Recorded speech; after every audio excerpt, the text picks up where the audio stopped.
Chapitre 600. Tu dois te sentir soulagé que Finnick n'ait aucune idée de ce que tu as fait, se moqua Evelyn à Noah après s'être ressaisie. Je te préviens, ne pense même pas à te garder propre. Si tu veux le cacher à Finnick, ta seule option est de m'aider. Sinon, j'irai voir Finnick tout de suite et je lui dévoilerai tous tes sales secrets. J'ai hâte de voir comment il traitera son bras droit le plus fidèle. Noah fut pris de panique lorsqu'il entendit ces menaces. Que veux-tu, bégaya-t-il. Il savait que cette femme n'hésiterait pas à avoir du sang sur les mains maintenant qu'elle avait été poussée par-dessus bord. Evelyn lança un regard noir à Noah et ricana devant sa lâcheté. Le jeu n'est pas encore terminé. Ils ont encore un long chemin à parcourir avant de me vaincre.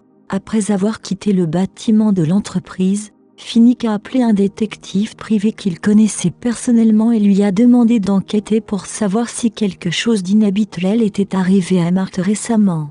J'ai aussi besoin de votre aide pour trouver quelque chose. Cela concerne. Les yeux de Finnick brillèrent de menace après avoir mis fin à l'appel. Il ne laisserait pas Mark s'en tirer à si bon compte cette fois-ci. Il était temps que Mark assume les conséquences de ses décisions stupides. Finnick sortit du parking et se promena sans destination en tête. Il passa lentement devant de nombreux magasins. Chaque fois qu'il passait devant un magasin familier, un flashback lié à Vivian surgissait involontairement. Vivian adorait les codes de porc de ce restaurant. Elle m'a dit un jour qu'elle aimait l'esthétique de ce studio car il dégageait une ambiance rétro des années 80. Je me souviens qu'il y a un marché quelque part ici, nous y achetions nos courses avant. Aucun d'entre nous n'est bon cuisinier, mais nous avons quand même apprécié le repas. Finnick s'est arrêté devant un magasin, Cindy's Baby Store. Il se rappelait très bien qu'ils avaient fait des achats dans ce magasin de puériculture alors qu'ils pensaient à tort que Vivian était enceinte.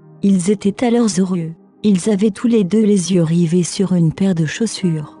À l'époque, ils ne connaissaient pas le sexe de l'enfant à naître et se disputaient pour savoir si le bleu ou le rose serait le meilleur choix. Comment ai-je pu mettre fin à ces disputes? Les lèvres de Finnick se courbèrent en un doux sourire à ce doux souvenir. Il avait acheté les deux paires. En fait, il acheta 2 exemplaires de chaque chose qui leur plaisait. Vivian le réprimanda, bien que de bon cœur, pour avoir gaspillé de l'argent. Il répondit alors en plaisantant qu'il faisait des préparatifs au cas où elle porterait des jumeaux fraternels. Après avoir appris que Vivian n'était pas enceinte, Finnick craignait que la vue des petits vêtements et des chaussures ne contrarie Vivian, alors il les a rangés dans le débarras. L'ironie amère est que lorsque Vivian est tombée enceinte, Finnick n'a jamais eu la chance d'aller faire les courses pour le bébé avec elle. Les paupières de Finnick se fermèrent. Il pressa les coins de ses yeux avec ses doigts, retenant ses larmes.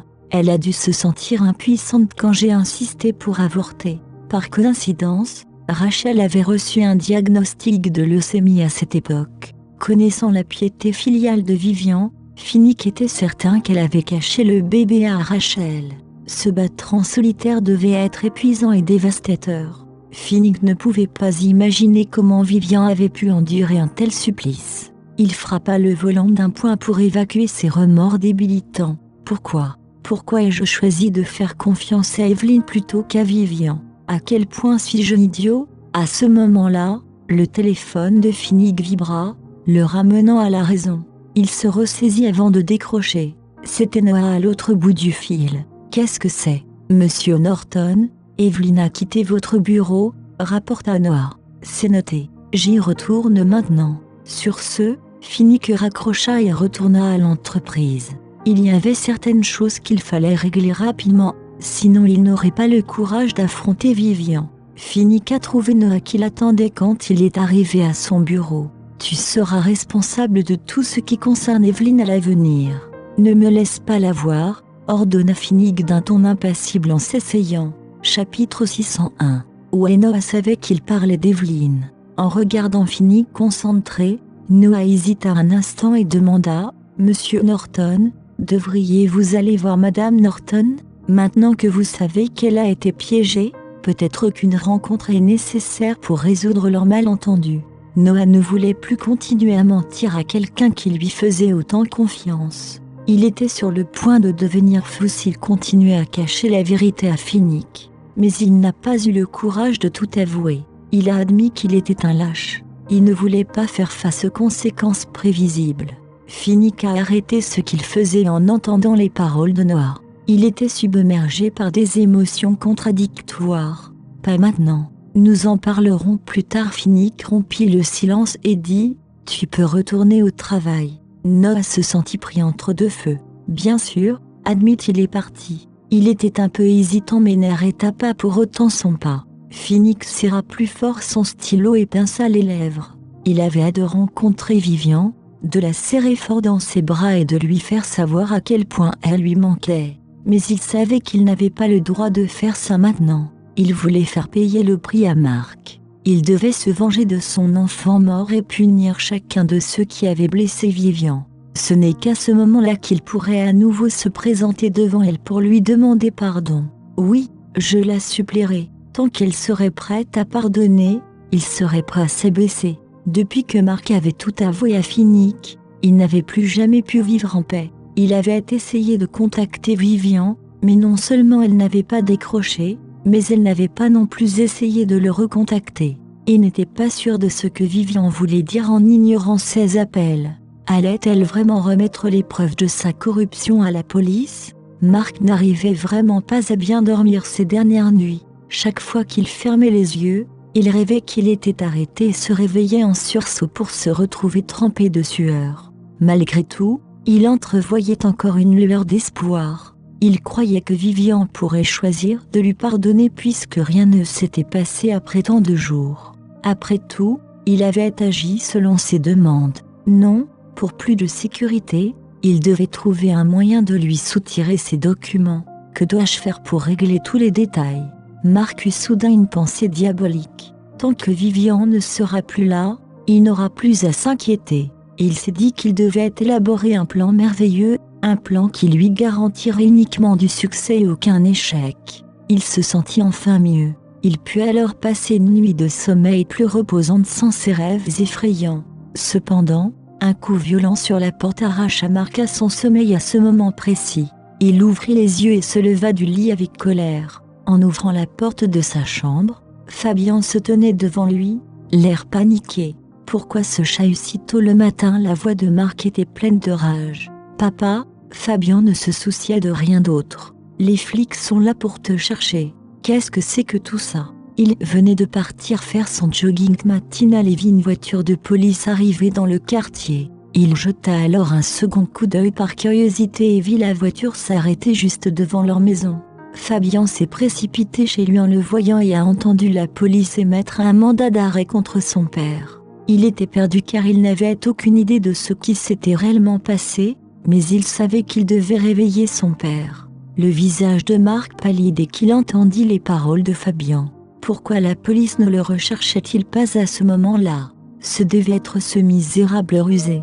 Il était sûr que Vivian avait transmis les preuves à la police. En voyant Mark rester silencieux, Fabian devint encore plus nerveux. « Papa, s'il te plaît, dis-moi ce qui s'est passé exactement, pourquoi les flics sont là pour toi ?» Chapitre 602. Bon sang, ce devait être Vivian.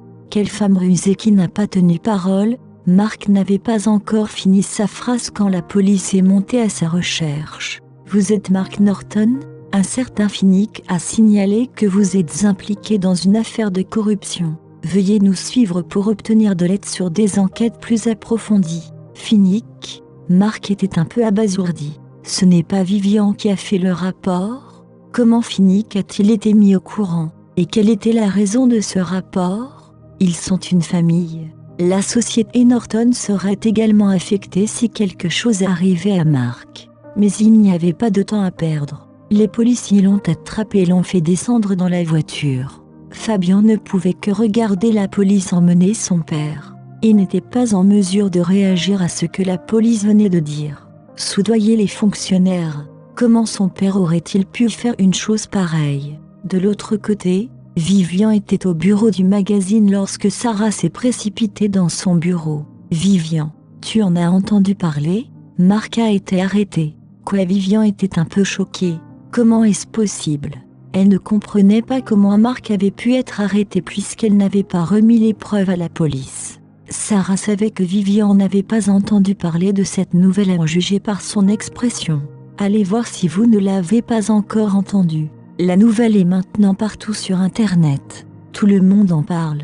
Vivian a vu à quel point Sarah était inquiète et a décidé d'allumer son ordinateur portable et de chercher des informations sur Internet. La nouvelle de l'arrestation de Marc était en effet partout sur Internet. En parcourant la page, Vivian a vu d'autres crimes de Marc exposés, notamment l'élimination de déchets toxiques dans des zones résidentielles et la falsification de substances nocives dans des produits médicinaux et du lait en poudre qui étaient préjudiciables au corps humain. La section des commentaires était encore plus animée. Les internautes laissaient des commentaires désagréables sur Marc. Ce salaud est le pire de tous. Comment peut-il falsifier des médicaments et des produits pour bébés? N'a-t-il pas peur du karma? Il n'épargne même pas les enfants. Je prie pour que ses descendants souffrent. Moi, ne blâmons pas les innocents. Je maudis seulement Mark Norton.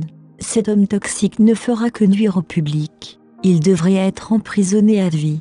En fait, ils utilisent l'argent des consommateurs pour leurs propres bénéfices. Nous devons boycotter Norton Corporation et ses produits.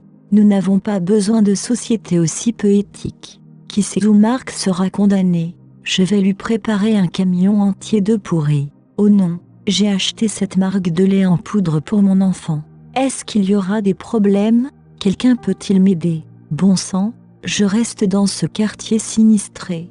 Vais-je mourir plus tôt? Qu'est-ce qu'on a donné à manger à ce crétin pour qu'il soit si méchant? En regardant les commentaires, Vivian se sentait plutôt soulagée. Elle était contente que le public sache enfin quel genre de personne était Marc. Après avoir provoqué un tel émoi dans l'opinion publique, il devait définitivement purger une peine de prison. Elle pensait qu'elle chercherait enfin à se venger de Larry et d'elle. Mais en même temps, elle était un peu perplexe. Si ce n'était pas moi, qui d'autre aurait pu dénoncer Marc? Seuls Zinte et elle étaient au courant de cette affaire. Serait-ce lui? Mais elle pensait qu'il l'aurait informé. C'est toi qui as renversé ça? Vivian demanda à Sarah avec curiosité. C'était la raison pour laquelle Sarah pensait de cette façon, car Vivian lui avait un jour demandé d'enquêter sur Marc. Sarah n'avait qu'une admiration pour Vivian. Elle était comme une héroïne qui a sauvé la situation en faisant condamner Marc par la loi. Vivian trouva l'expression de Sarah un peu drôle. Ce n'est pas moi, mais je crois savoir qui l'a fait. Chapitre 603. Puisque tu sais qui a fait ça, je suis sûre que tu as aussi contribué à l'arrestation de Marc. Vivian, je suis vraiment impressionnée par toi. Vivian rit et secoua la tête. Sur un ton plaisant, elle répondit, toi aussi, tu as fait ta part. Tu te souviens que c'est toi qui as trouvé les indices. Vraiment Sarah sourit en sautant d'excitation. Oh oui, j'ai été la première à le découvrir. Je suis aussi très impressionnée par moi-même. Vivian a trouvé ça vraiment drôle. D'accord, Sarah, j'ai encore des choses à faire. Tu devrais aussi te remettre au travail.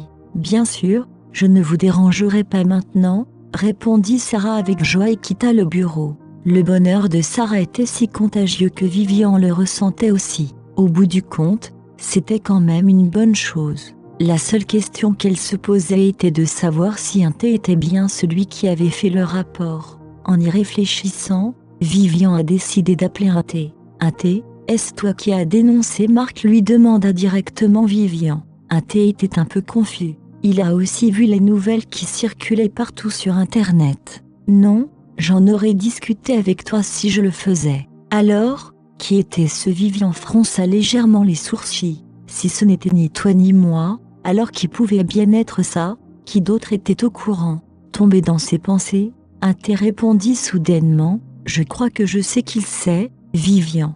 Qui demanda Vivian avec anxiété. Je pense que c'est Finnick. Un ami avocat m'a dit il y a quelque temps que quelqu'un lui avait demandé de mener une enquête sur Marc. Je lui ai demandé par curiosité et il m'a dit que c'était Finnick. Je suppose donc que c'est lui, même si je ne sais pas vraiment pourquoi il ferait ça. Vivian était un peu abasourdi. C'est Finnick qui a dénoncé l'incident à la police? Mais ils étaient frères. Est-ce que c'était à cause de l'héritage? Elle n'arrivait pas à le savoir, quoi qu'il en soit. Cela ne servirait à rien pour Finnick de dénoncer son propre frère. Au contraire, cela ne ferait que faire tomber le nom de Norton Corporation. Très bien, merci. J'ai encore quelque chose à régler, alors parlons-en à nouveau. Je t'inviterai à manger quand tu seras là. En entendant la réponse de T, Vivian eut enfin une meilleure idée de la situation. Elle avait rencontré Mark quelques jours auparavant, lui demandant d'avouer à Finnick ce qui lui était arrivé exactement à l'époque. En y repensant, elle pensait que non seulement Finnick avait découvert la vérité, mais qu'il avait probablement découvert que l'enfant qu'elle portait était en fait le sien. Son motif était-il donc de se venger de la petite citrouille et de moi? Avec ces pensées en tête, Vivian semblait avoir un peu pardonné à Finnick. Vivian réalisait maintenant qu'il n'était pas si cruel. Au moins, son amour pour lui n'était pas vain. Les actes ignobles de Mark ayant été révélés, Vivian avait enfin pu se venger. Mais elle se sentait en fait un peu désolée envers une personne, à savoir Fabian. Fabian était différent de Mark. Non seulement il était fidèle à lui-même, mais il la traitait aussi avec sincérité. Il lui avoua comment Mark et Evelyn avaient tenté de la piéger. Il a fait tout cela parce qu'il ne voulait pas qu'elle ait Finnick et des malentendus. Mais maintenant que Mark avait été démasqué, Fabian allait devenir le fils d'un criminel. C'était un changement tellement radical que Fabian ne serait probablement pas capable de l'accepter. Vivian pensa qu'il serait préférable qu'elle le rencontre pour discuter. Elle prit son téléphone et l'appela. « On se retrouve à l'école alors ? On peut aller se promener là-bas ?» La voix de Fabian était un peu basse. Vivian accepta sa demande. Lorsqu'elle se précipita vers l'école, Fabian l'attendait déjà. À ce moment-là, elle eut l'impression de revenir à l'époque où elle étudiait encore. C'était toujours comme ça. Chaque fois qu'il retournait à l'école, Fabian l'attendait toujours près du portail. Quand Fabian la voyait arriver, il courait vers elle et l'aidait à porter les sacs dans ses mains.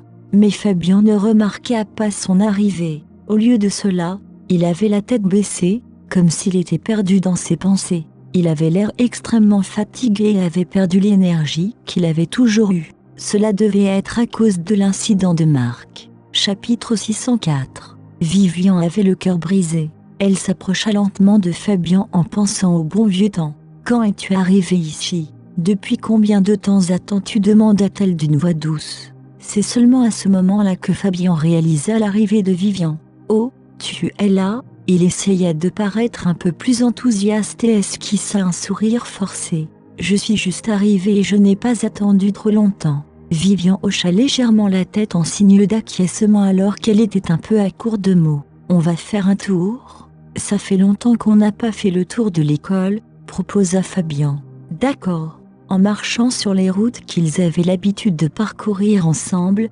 Vivian était en proie à un tourbillon d'émotions. « Vivian, l'arrestation de mon père, est-ce toi qui as demandé à Finnick de faire un rapport ?» Fabian a finalement posé la question. Il se souvenait très bien de la peine incomplète de Mark ce matin-là, avant qu'il ne soit emmené par la police. Il en voulait à Vivian, elle devait donc avoir quelque chose à voir avec ça, c'était donc bien Finnick, pensa Vivian. Je ne l'ai pas poussé à le faire, mais je ne peux pas nier que j'ai été indirectement impliquée, a-t-elle avoué. Fabian, est-ce que tu te mettrais en colère contre moi ? Elle savait que même si Fabian lui en voulait, c'était justifié. Elle ne regrettait pas la tournure que prenaient les événements, sauf qu'elle s'excusait vraiment auprès de Fabian. Mais Fabian secoua la tête. Je sais très bien comment est mon père. Tout ce qui se disait sur Internet était vrai. Il n'a donc pas été calomnié, mais il a seulement goûté à son propre fruit en ce moment. Je suis presque sûre que je ne peux blâmer personne. Fabian, Vivian ne savait pas comment le réconforter. Ne prends pas tout ça à cœur. Tu n'as rien à voir avec tout ça. Mais c'est mon père quoi qu'il arrive et il m'a élevé depuis mon plus jeune âge. Fabian semblait un peu pris entre deux feux. Comment puis-je faire comme si rien ne s'était passé ? Les paroles de Fabian la troublèrent et elle comprit qu'elles avaient du sens. Les liens familiaux sont les plus difficiles à briser. Vivian, ce que mon père a fait est impardonnable. Mais je connais Finnick et tu ne le dénoncerais pas sans raison. Il a dû faire quelque chose de blessant, n'est-ce pas ? Vivian était sans voix. Ouais, elle n'était pas une sainte. Elle n'aurait pas enquêté sur Mark s'il ne l'avait pas blessée auparavant. Mais elle ne savait pas comment l'expliquer à Fabian. Comme il l'avait dit, Marc était toujours son père après tout. Elle ne pouvait pas se résoudre à dire du mal des méfaits d'un père devant son fils, même si les actes du père étaient mauvais. Fabien savait que Vivian était dans un dilemme. Ce n'est pas grave si tu n'as pas envie de me le dire. Pour être honnête, je n'ai pas envie de savoir. Quoi qu'il en soit, il est toujours mon. Il n'arrivait pas à se résoudre à affronter la réalité et à l'accepter. Il bégayait donc un peu à ce moment-là. Vivian, je sais qu'il a dû te faire quelque chose de mal. Je vais m'excuser en son nom et je ne te demanderai pas pardon, mais je dois m'excuser. Les yeux de Fabien étaient remplis de sincérité et de culpabilité. Je suis désolée, Vivian. Je suis désolée pour le mal que nous t'avons causé. Je suis vraiment désolée. Vivian sentit ses yeux s'humidifier et retenant ses larmes, elle répondit, Fabien, je ne veux pas te mentir. Je ne pourrai jamais pardonner à Marc. Je ne pourrai jamais lui pardonner les choses qu'il a faites. Je me sens mal, mais je suis incapable d'accepter tes excuses en son nom. Mon père a dû faire quelque chose d'extrêmement mal. Fabien avait le cœur brisé. Vivian était la fille qu'il aimait du plus profond de son cœur. Il voulait lui donner tout ce qu'il avait pour qu'elle puisse vivre une vie paisible et sans souci. Qu'a fait exactement son plus proche parent dans son dos pour lui infliger autant de ressentiments? Il la connaissait très bien. Personne d'autre n'était comme cette fille si gentille et magnanime. Qu'a-t-elle traversé pour ne jamais pouvoir pardonner à quelqu'un? Chapitre 605. Il y avait une douleur sourde dans son cœur, et il prit Vivian dans ses bras, sans se soucier des regards des gens autour d'eux. Je suis désolée, Vivian. Ces excuses ne viennent pas de lui, mais de moi. Je suis désolée de ne pas t'avoir suffisamment protégée. C'est moi qui n'ai pas pris soin de mon propre père. C'est ma faute si tu as dû endurer tant de choses. Comment puis-je te reprocher ça, idiot? Au lieu de repousser Fabien, la femme passa doucement ses bras autour de sa taille. Elle savait que tout ce qu'elle pouvait faire maintenant était de le réconforter. Après s'être finalement calmé, il se leva et dit doucement, « En fait, je suis venu aujourd'hui pour te dire au revoir, Vivian. » Elle fut déconcertée par ces paroles. « Je suis sûre que tu sais que l'opinion publique exerce également une forte pression sur les affaires de mon père. Grand-père veut que je reste à l'étranger pendant un certain temps. Il m'a dit de ne rentrer à la maison que lorsque tout se sera calmé. Oh, je vois. » Vivian hocha légèrement la tête avant d'ajouter, « Quitter cet endroit pendant un certain temps devrait te faire du bien. Les choses ont dû être difficiles pour toi. » Fabien lui lança un sourire triste. « Mais je n'ai plus l'intention de revenir. Il ne me reste plus grand-chose ici. C'est pour ça que je suis venu te dire au revoir. On ne pourra peut-être plus se voir autant, Vivian. Pourquoi ne reviens-tu plus ?» Vivian avait voulu lui demander ça, mais la question restait coincée dans sa gorge. Il y a eu des moments où personne n'avait le choix. N'ai-je pas quitté cet endroit pendant 5 ans sans jamais y revenir?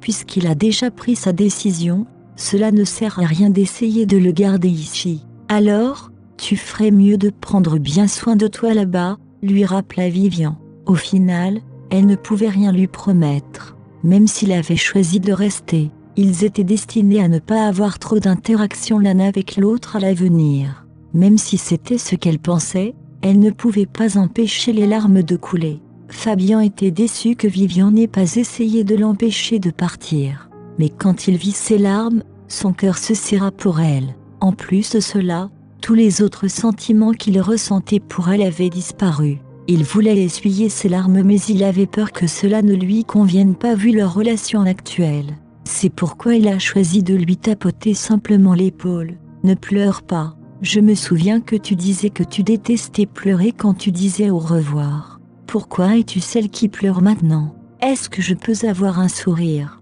J'adore quand tu souris. » Ayant entendu cela, Vivian hocha vigoureusement la tête et fit de son mieux pour arrêter ses larmes, avant de lui adresser un sourire. Lorsqu'il était en couple, Fabien était triste à chaque fois que les vacances scolaires arrivaient car cela signifiait qu'ils ne pourraient pas se voir pendant au moins un mois. Surtout quand il l'accompagnait à l'arrêt de bus. Il avait toujours un air grincheux. D'un autre côté, elle était toujours joyeuse et cela rendait Fabien même triste. Il lui demandait amèrement si elle ne lui manquerait pas. « Et qu'est-ce que j'ai dit à ce moment-là? Je me souviens lui avoir dit que je n'aimais pas pleurer au moment de dire au revoir. car cela ne ferait que rendre la situation plus triste. Vivian le taquinait même en disant « Allez, souris, j'adore te voir sourire. Tu ne me lanceras pas un regard grincheux quand on se dira au revoir, n'est-ce pas?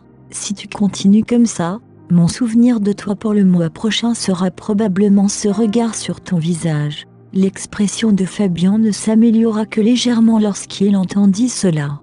Mais ce qu'il ne savait pas, c'est qu'au moment où elle entrerait dans la salle d'attente, les larmes couleraient de façon incontrôlable. Son sourire d'avant n'était qu'un simulacre qu'elle s'était forcée à jouer.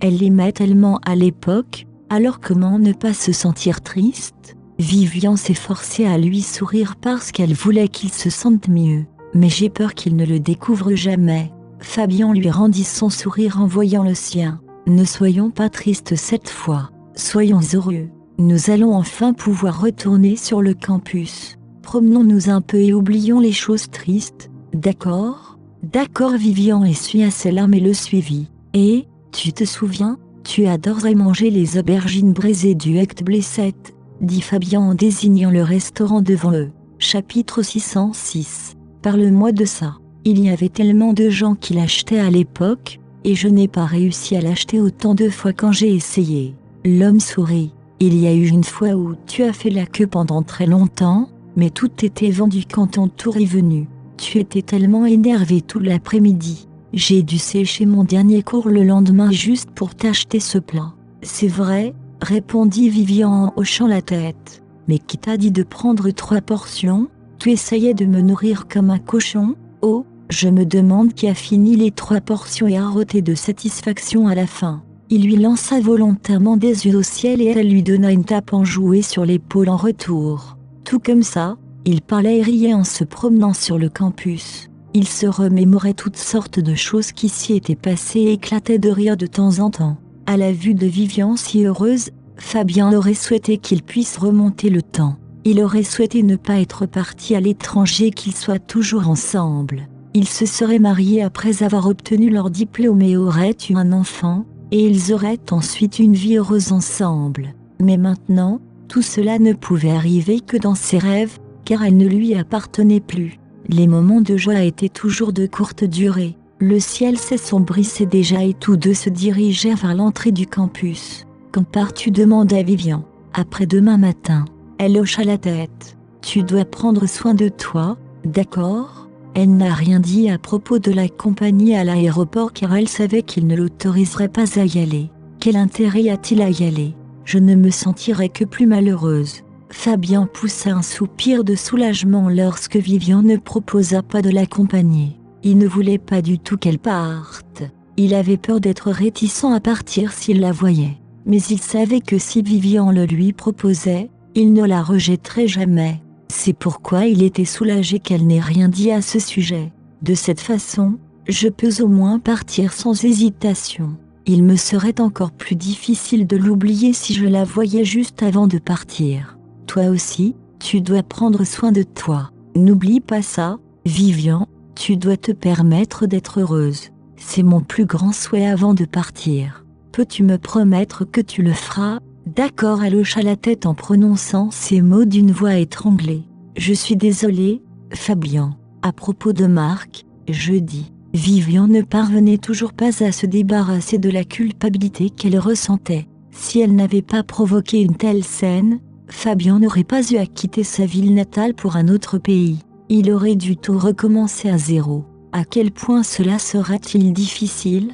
Ce n'est pas ta faute. Je ne te blâme pas, la consola-t-il doucement. Mon père a provoqué tout ça lui-même, et cela n'a rien à voir avec qui que ce soit. Si cela te rend plus heureuse, considère-le comme une expiation pour tout ce qu'il a fait pour lui-même. Plus heureuse? Suis-je vraiment heureuse? Non, je ne le suis pas. Même si je ne le regrette pas, je ne suis pas heureuse. Et alors si Marc a été puni, je suis toujours divorcée et Larry n'a toujours pas de père. Rien n'a changé. Prends soin de toi, dit Vivian en le regardant. Toi aussi. Jeudi, je vais y aller maintenant. À ces mots, Fabien se tourna pour partir. Au moment où il se retourna, une larme tomba de son visage tandis qu'il s'éloignait lentement mais sûrement d'elle. La tristesse et l'amertume envahirent Vivian alors qu'elle le regardait partir. Ils avaient été autrefois si amoureux l'un de l'autre, mais ils se séparaient désormais. Au moins son amour n'a pas été vain. L'homme la comprenait vraiment et c'est pourquoi aucun des deux ne lui a finalement dit au revoir. Ce n'était pas parce qu'ils ne voulaient plus jamais se revoir, mais parce qu'ils savaient que même s'ils n'étaient pas côte à côte, ils travailleraient quand même dur pour vivre une vie meilleure et plus heureuse. Le jury avait finalement rendu un verdict et Mark avait été condamné à une peine de 7 ans de prison pour corruption. Lors de son 3e jour en prison, Finnick avait prévu de lui rendre visite. Il avait certaines questions à poser à Mark et il voulait entendre personnellement ses réponses. Ses pas étaient lourds tandis qu'il pénétrait dans la prison. Jamais il n'aurait imaginé rendre visite à un membre de sa famille dans un tel endroit. Famille, Finnick secoua la tête et rit amèrement lorsque le mot lui vint à l'esprit. Chapitre 607. Une fois qu'il est entré et mentionné le nom de Mark, le gardien de la prison l'a informé que quelqu'un d'autre lui rendait visite. Fabian était déjà parti à l'étranger et Samuel était chez lui. Finnick fronça les sourcils en essayant de penser à quelqu'un qui rendrait visite à Mark. Mais après un moment, il abandonna l'idée qu'il devait s'agir d'un ami du milieu des affaires. Il se dirigea alors dans la direction indiquée par le gardien de prison avant de s'asseoir et d'attendre. Pendant ce temps, c'était Evelyn qui rendait visite à Mark. Cependant, elle manquait de sa beauté habituelle. Au lieu de cela, elle était assise devant l'homme, le visage aussi pâle qu'un drap. Elle n'avait pas pu vivre en paix depuis qu'elle avait appris son arrestation. Personne ne connaissait mieux que Mark les sombres secrets et les méfaits d'Evelyn. Elle ne s'inquiétait pas de l'enlèvement de Vivian, car Finnick était un homme de parole. Même s'il s'était montré impitoyable lorsqu'il avait envoyé Mark en prison, il ne l'avait pas tenu responsable de cela. On dirait qu'il a décidé de me laisser tranquille. Mais elle se sentait plus rancunière que reconnaissante. Elle avait payé le prix de la perte de ses jambes et tout ce qu'elle avait obtenu était un résultat si défavorable. Je ne peux pas accepter ça. Je me vengerai un jour de Vivian pour tout ce qu'elle a fait. Ce qui inquiétait le plus Evelyn à ce moment-là était l'incident survenu il y a 15 ans. Et si Mark n'était pas capable de gérer tous les interrogatoires en prison et révéler tout à la police, depuis que l'homme avait été arrêté, elle avait voulu le rencontrer le plus vite possible. Cependant, pendant les audiences, elle n'avait pas réussi à trouver un moyen de le rencontrer sans l'aide de Finnick et de la famille Morrison. Elle avait été angoissée tout le temps à cause de cela. C'est pour cette raison qu'elle est venue voir Mark immédiatement dès qu'il a été autorisé à recevoir des visiteurs. Je dois empêcher Mark de dire quoi que ce soit sur ce qui s'est passé avant que quelqu'un ne le découvre. Il doit comprendre pourquoi il doit faire semblant d'être idiot. Pourquoi voulais-tu me rencontrer ? Demanda-t-il avec impatience. Contrairement à Evelyn, il n'était pas anxieux et ne voulait pas la voir du tout. Sans elle, je ne me serais pas retrouvé dans une telle situation. C'est elle qui m'a fait aller en prison. J'étais sûrement aveugle à l'époque. Comment aurais-je pu accepter de travailler avec elle ? Mark, Monsieur Norton, à quoi pensiez-vous en voyant l'expression impatiente de Mark ? Evelyn devint furieuse à son tour et ne put s'empêcher de l'insulter. Vous m'avez trahi, avait tout dit à Finnick. À quoi cela vous a-t-il servi ? S'il n'avait rien su de tout cela, se serait-il mis en colère et vous aurait-il dénoncé ? Qui est celui qui a fini par tomber dans le piège que vous avez tendu ? Je m'en sors toujours bien ici, mais vous avez fini en prison. Alors dites-moi, qu'aviez-vous prévu lorsque vous m'avez dénoncé ? Néanmoins, il ne s'est pas énervé et n'a pas réfuté même après avoir été insulté de la sorte. Vivian et Finnick l'avaient tous deux poussé dans ses retranchements. Il était maintenant dans une impasse, donc quel que soit le choix qu'il ferait, ce serait un mauvais choix. C'est lui qui a été négligé qui a laissé ses traces à découvert. En conséquence, Vivian a pu le faire chanter et tout ce qu'il a pu faire, c'est admettre sa défaite. Es-tu venu ici juste pour dire tout ça ? Demanda Mark en réprimant la colère qui l'envahissait. Toi, alors je ne peux pas te rendre visite sans raison. Ses paroles sonnaient presque comme si elles le sondaient. Il n'a probablement rien dit à propos de cet incident. Peut-être que je réfléchis trop à tout ça.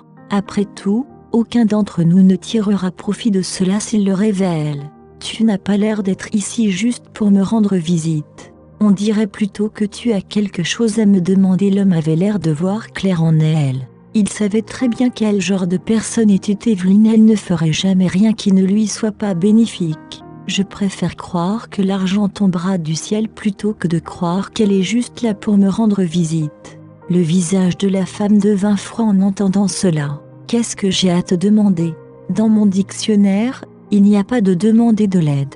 Tu n'as pas peur que je révèle la vérité sur l'enlèvement de Finnick qui a eu lieu il y a des années? La menaça-t-il en lui jetant un regard de côté, un sourire extrêmement suffisant accroché aux lèvres. Pour la première fois depuis des jours, il était de si bonne humeur. Il se trouvait dans une situation difficile, il était donc rare que quelqu'un vienne le voir, de peur qu'il ne divulgue un secret qu'il connaissait. Chapitre 608. Comment oses-tu? Cria Evelyne en colère. N'oublie pas que tu as aussi participé à cette affaire. Penses-tu que la police réduirait ta peine si tu leur en parlais? Cela ne ferait qu'empirer ta situation. Ah! Marc fut d'abord un peu surpris, mais il ne put s'empêcher d'éclater de rire. Aucune personne normale ne peut comprendre ce que pense Evelyne. Je vois. Alors elle s'inquiète. Je suis déjà en prison. Tu crois que ça m'intéresserait? Et alors s'il rajoutait des années à ma peine, ça ne me ferait aucune différence. Il s'est moqué de lui. Ma vie est vouée à l'échec, peu importe combien de temps je dois rester en prison. Après ce qui s'est passé, je ne pourrai plus jamais survivre dans le milieu des affaires, même s'il me libérait maintenant. Marc était quelqu'un qui voulait être le meilleur toute sa vie. Il prenait des mesures méticuleuses pour tout ce qu'il faisait, craignant que ses actions ne servent à rien s'il faisait ne serait-ce qu'un faux pas, juste pour se battre contre Finnick pour Norton Corporation.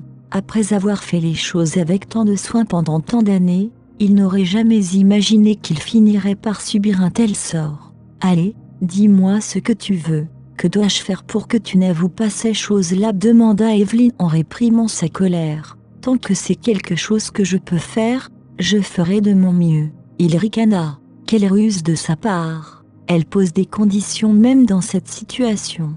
Que puis-je te demander d'autre? Je n'ai même plus la domination la plus basique maintenant. Mais maintenant que j'y pense, ce n'est pas une mauvaise chose que tu sois ici en prison avec moi. Evelyne fulmina et serra les poings. Comment peut-il penser à me menacer alors qu'il est déjà dans un tel état? Ses ongles lui coupèrent la chair et la douleur lui traversa les bras, mais elle s'en fichait. Pense-t-il que j'aurais peur de lui juste parce qu'il a dit ça? HMPH. J'ai un tas de moyens qui le feraient accepter de fermer sa bouche. Le coin de ses lèvres se releva et elle baissa la tête en caressant la zone où ses ongles la coupaient. Puis, elle dit nonchalamment, « Tu es en prison et une souris morte ne ressent pas le froid. J'avoue que je ne peux rien te faire. Cependant, n'oublie pas que ton fils est toujours dehors. » Que veux-tu dire? Demanda Marc instantanément.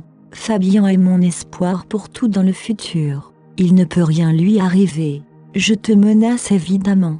Si tu racontes quoi que ce soit sur ce qui s'est passé il y a des années, je trouverai un moyen de faire souffrir Fabien. Le sourire d'Evelyne était particulièrement vicieux tandis qu'elle parlait. C'est ton fils unique, n'est-ce pas? Si quelque chose devait lui arriver, je crains que personne ne puisse prendre soin de toi dans tes vieux jours. La panique monta en lui, mais Marc réussit à reprendre rapidement ses esprits. Après s'être calmé et avoir réfléchi attentivement, il décida de ne pas se soucier de sa menace. HMPH. Pour qui se prend-elle? Sans la famille Morrison ou Finnick pour la soutenir, elle ne peut pas faire ce qu'elle veut. À cette pensée, il la regarda avec des yeux méprisants et lui dit « Penses-tu que tu es toujours la maîtresse de la famille Morrison? Si tu veux qu'il arrive quelque chose à mon fils, tu dois en avoir la capacité. » Cependant, Evelyne ne s'inquiéta pas lorsqu'elle vit qu'il ne croyait pas à ses paroles. Elle avait toujours l'air aussi calme et confiante qu'avant. Et alors, si je ne suis plus la maîtresse de maison de Morrison, tu sais très bien combien d'argent j'ai depuis l'enlèvement. Ne penses-tu pas que j'en ai assez pour engager un assassin pour tuer ton fils? N'ose même pas, rugit Marc en se levant brusquement.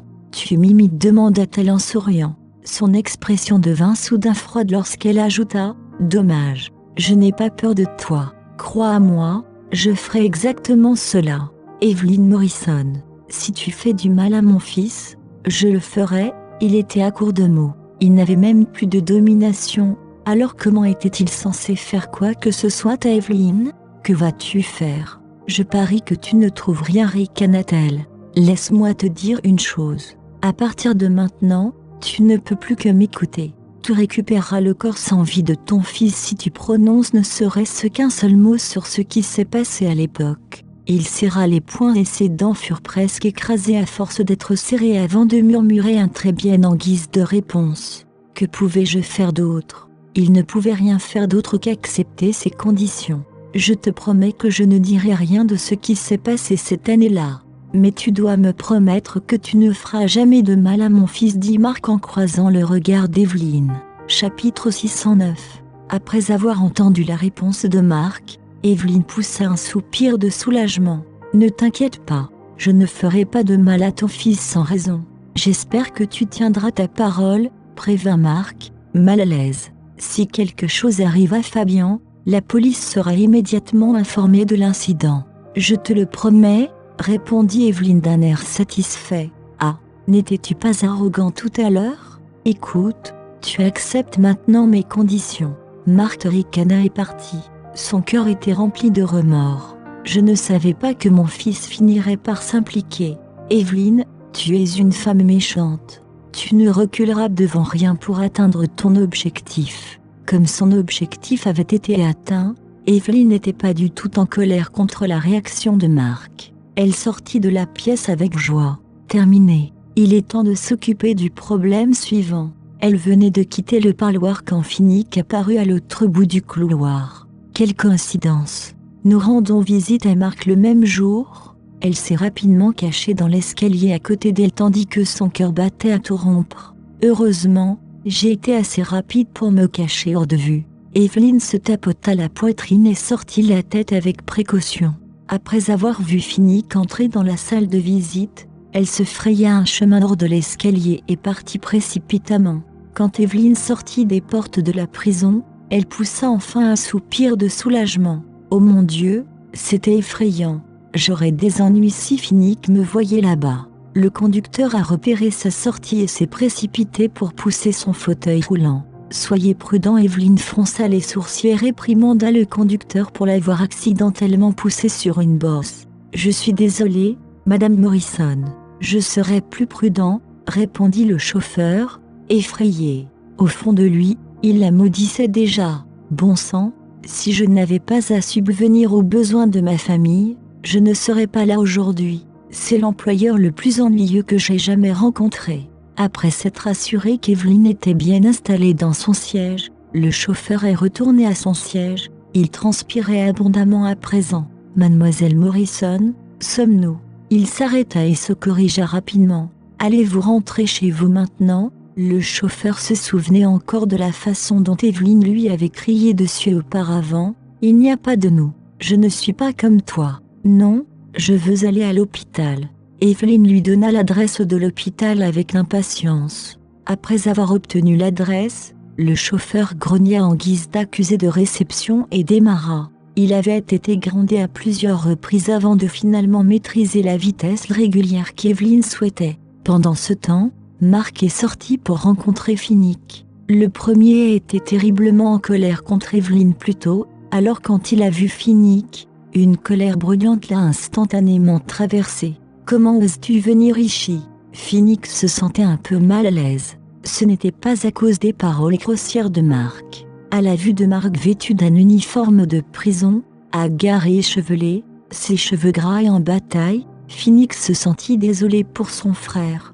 Marc n'était plus aussi sûr de lui-même mais un mendiant à la merci du système judiciaire. À ce moment-là, Finnick se sentit mal pour son frère. Mais c'était une punition appropriée pour ce qu'il avait fait. En voyant la sympathie dans le regard de Finnick, la colère de Marc s'accrut. C'était quelque chose qu'il aurait préféré ne jamais voir arriver. « Comment oses-tu, Finnick? Tu es encore plus impitoyable que je ne l'imaginais. Après tout, tu as envoyé ton propre frère en prison. Je ne suis pas près de toi. Tu le mérites, dit Finnick avec indifférence. Oui, je le mérite, admit Marc. Mais pourquoi es-tu allé jusqu'à ce point? Que vas-tu gagner à révéler ces faits? Tu possèdes aussi des actions de Norton Corporation. Vas-tu sérieusement ruiner la famille Norton ?